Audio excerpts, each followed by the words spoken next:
इस वीडियो का उद्देश्य किसी भी जाति, धर्म और संप्रदाय के भावनाओं को ठेस पहुंचाना नहीं है।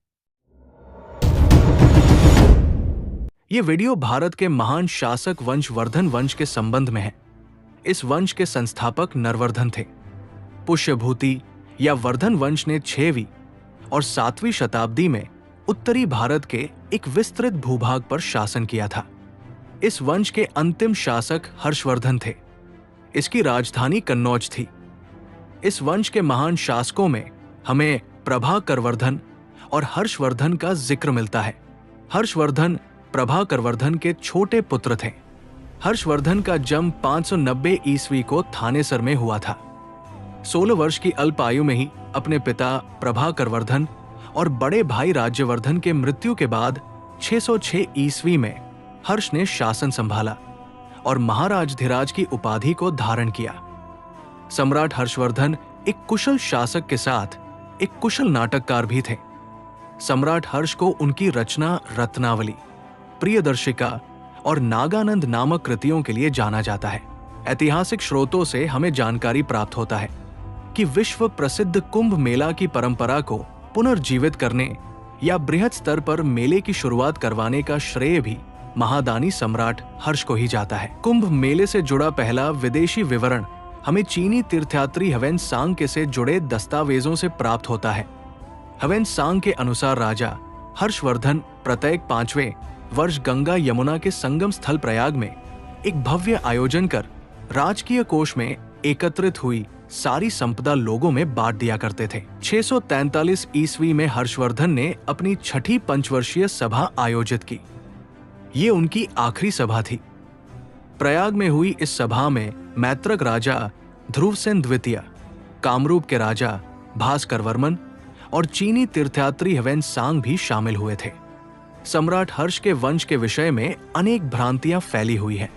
चीनी तीर्थयात्री ह्वेन-सांग, जो हर्ष के शासनकाल में भारत आया, उसने अपनी पुस्तक में सम्राट हर्ष का विवरण देते हुए हर्ष को वैश्य जाति का लिखता है, परंतु उसने ये स्पष्ट नहीं किया है कि उनका अर्थ वाणिज्य करने वाले बनियों से था या बैस वंश के राजपूतों से। इसलिए हमें तीर्थयात्री के विवरण से हर्ष की जाति संबंधी सटीकता नहीं दिखती है। अलेक्जेंडर कनिंघम अपनी पुस्तक the ancient geography of India में लिखते हैं कि ह्वेन-सांग सम्राट हर्ष को फैशी या वैश्य कहा है।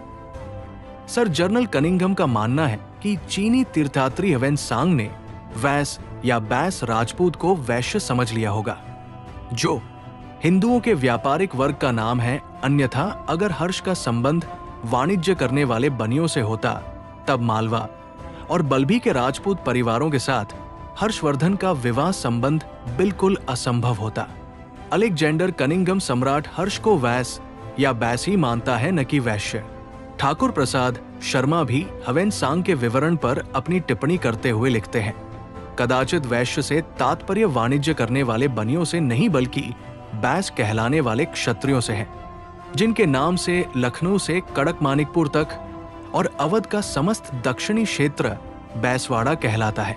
बाण भट्ट ने अपने ग्रंथ हर्षचरित में सम्राट हर्षवर्धन की बहन राज्यश्री एवं मौखरी वंशी राजा अवंतिवर्मा के पुत्र ग्रहवर्मा के विवाह की युक्तियुक्त समीक्षा कर इस विवाह को सूर्यवंश एवं चंद्रवंश का मिलन कहा है।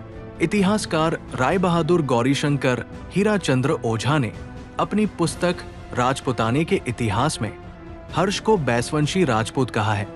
उन्होंने पुस्तक में लिखा है, हर्ष के पीछे उनके वंश का श्रृंखला नहीं मिलता है। अवध में बैसवाड़े का इलाका बैसवंशी राजपूतों का मुख्य स्थान है, जो हर्ष के वंशज माने जाते हैं। इतिहासकार सैमुअल बेल ने पुस्तक द लाइफ ऑफ ह्वेन-सांग में राजा हर्षवर्धन को बैस राजपूत लिखा है, जो परम देशभक्त और गुणवान है। लोग गीतों के माध्यम से उनकी प्रशंसा करते हैं। Lieutenant general sir George MacMunn अपनी पुस्तक the martial race of India में लिखते हैं कि हर्षवर्धन एक राजपूत होते हुए भी बौद्ध थे।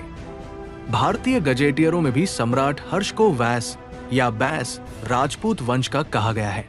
इन प्रमाणों के आधार पर हम भी ये कह सकते हैं कि हर्ष का संबंध वैस या बैस कहलाने वाले क्षत्रियों से ही था, न कि वाणिज्य करने वाले बनियों से।